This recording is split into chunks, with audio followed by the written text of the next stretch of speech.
La Charlotte aux pommes, Olivier Pouls. On l'attend aux pommes ou à autre chose d'ailleurs. Si vous restez encore un petit peu de place après vos réveillons, après vous être baffré tranquillement pendant tout le week-end, je vous propose un dessert qu'on peut adapter en fait à toutes les saisons, parce que là je vais vous parler de la Charlotte aux pommes puisqu'on a plutôt des pommes en ce moment, mais vous pourrez la faire évidemment aux fraises, aux poires, au chocolat, même il y a plein de versions de cette Charlotte.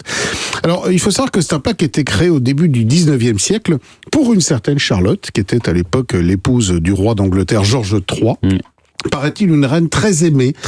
Qui avait fait beaucoup. Vous avez déjà vu le film La Folie du roi Georges ? Non. C'était très drôle. C'est lui qui a perdu l'Amérique, qui a eu le porphorisme.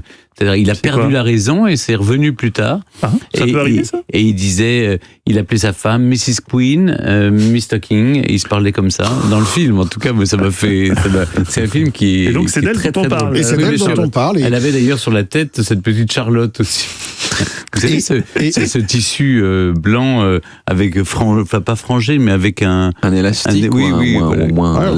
La Charlotte, c'est un plat assez haut. C'est un plat assez haut aujourd'hui qui est très identifiable.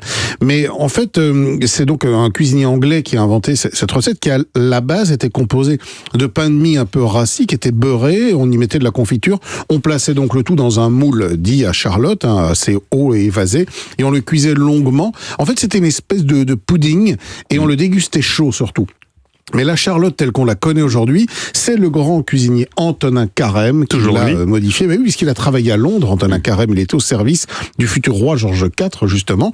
Et donc, il s'est réapproprié en quelque sorte cette recette. Et comme c'était un génie, le père de la pâtisserie moderne, il l'a modifié en utilisant d'ailleurs les fameux biscuits à la cuillère.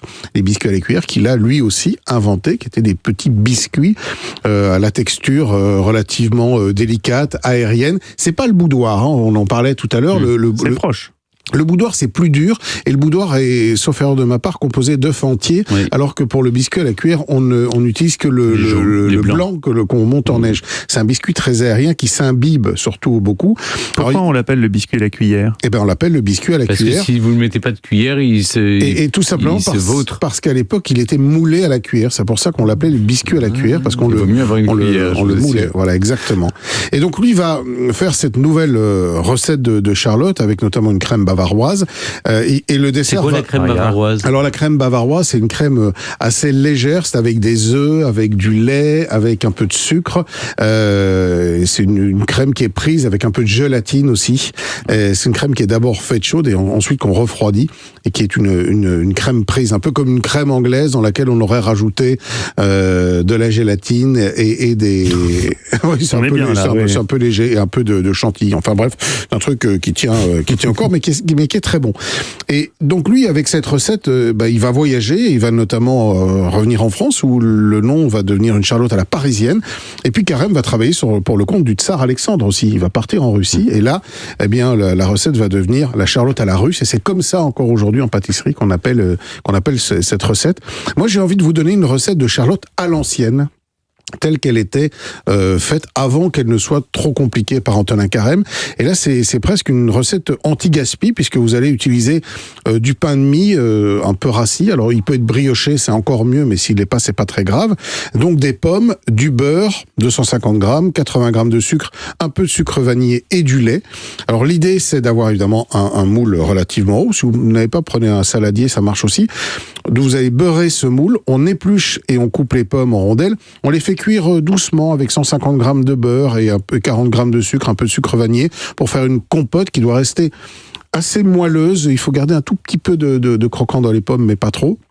On va tremper les tranches de pain dans le lait, et puis on va les poêler dans du beurre, un peu comme du pain perdu en quelque sorte, en rajoutant un petit peu de sucre, et on va monter une espèce de millefeuille. On recouvre évidemment l'extérieur de la Charlotte avec des tranches de pain, puis on monte compote de pommes, tranche de pain, compote de pommes, tranche de pain jusqu'au dessus, et on cuit le tout pendant une vingtaine de minutes, une trentaine de minutes, dans un four relativement pas trop chaud, 150 degrés au bain-marie. On démoule le tout, et on a un délicieux dessert de Charlotte. Au bain-marie dans le four ? Oui, vous prenez un grand plat, mettez de l'eau, puis vous mettez l'autre plat dedans, c'est le principe du bain-marie. Je pensais que le bain-marie, c'était juste sur les plaques de cuisson. Non, ça, on cuit au bain-marie dans le four, évidemment. Des petits pots de crème, par exemple, vous les cuisez au bain-marie dans le four. D'accord. Super. Eh bien, merci beaucoup Olivier. On retrouve toutes ces recettes plus merveilleuses les unes que les autres sur le site europe1.fr.